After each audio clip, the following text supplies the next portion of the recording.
It is time for all of us to no longer drive by freeway underpasses and to look by the Los Angeles River and the Tujunga Wash.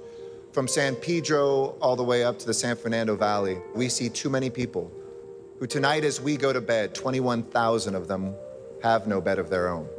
Being homeless is like you're dying. They look at us as nomads. They look at us sometimes as perhaps animals, and many people are not. Most people are not. I don't think you can live in LA and not feel that things are getting worse and worse each year. I wouldn't have imagined myself being homeless, but I do know that it's possible to happen to anyone. The great thing about the homeless situation right now is that we do know that permanent supportive housing is a model that works. You're ensuring that people have a permanent home and that they have the services they need attached to that housing. This problem can be solved by our city coming together. We're leading, but if folks are there alongside us, I know we can end homelessness on the streets of LA.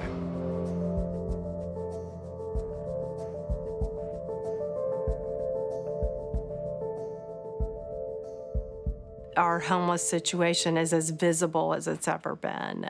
We're seeing encampments and tents. There's a reason why Skid Row is where Skid Row is, but it's not just there anymore, and that's only about 1 out of 5 homeless individuals in Los Angeles. 4 out of 5 are living in your community. We have an estimated 300,000 people who are 1 or 2 paychecks away from being homeless. We also have an affordable housing crisis, and those two things are intersecting right now. And you got the little toys here. Let's see. Oh, look at this one here. I'm sure people do judge people that are homeless if they're dirty, but a lot of times you never know what the problem is. There are homeless families and individuals who are in cars or living on the streets, and they work every day, believe it or not. I had a good salary and I had good benefits and everything, and my schizophrenia symptoms started, and that was my downfall. I was homeless for 4.5 years. Home, vehicle, had everything. I was a normal member of society. And right now, I'm no longer that. Before I became homeless, I was in the field of transportation for 15 years. I lost my job. The bills became too much for me to try to break up and conquer. Being homeless is a vicious cycle because you can't sleep, and when you apply for jobs, they want you to have a home address. And you need a phone to conduct business. And without all of that, it's hard to put the pieces together. The misconception about homeless people is that they don't want better for their lives, they're comfortable being on the streets. Maybe that's true for a few, but that's not true for everyone. We're paying to deal with this issue in one way or the other. Right now, that money is going into jails, emergency rooms. Here in Los Angeles, we're trying to do something, which is to have permanent housing with the services that people need to never return to the streets and to turn their lives around.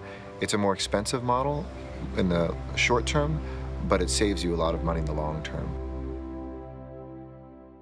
The reason why housing first is so important is it reduces the barriers and it doesn't require 100% sobriety or the things that often keep a person from feeling like they're ready to come indoors. Once you're housed, then you realize that, it takes a lot of work to be homeless. It's physically and mentally draining.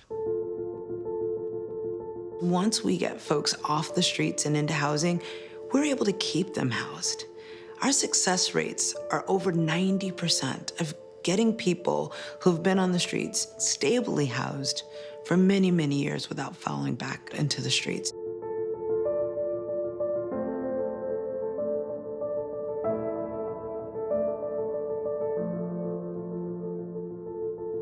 We know it works. We do have permanent supportive housing sites in Los Angeles, and through the federal government, we've been able to reduce veteran homelessness by 60%. That's why permanent supportive housing is so attractive.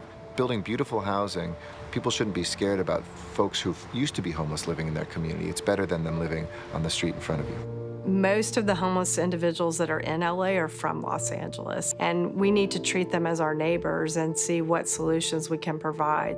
Having a home has, tremendous effect on my life. Yeah, I've become more positive, more outgoing, no drugs, and since I've been living at my apartment. My life today is waking up in the morning and having coffee with 6 or 7 other women that live in my building, talking about each other's day. With no help, the struggle is so intense, the pressure is so overwhelming, and how can you get somewhere if you don't know how to get there, or if you have no way to get there? The thing about it is, if we don't have housing, it doesn't really matter what we do on the corner when we're inspiring them or they finally say yes.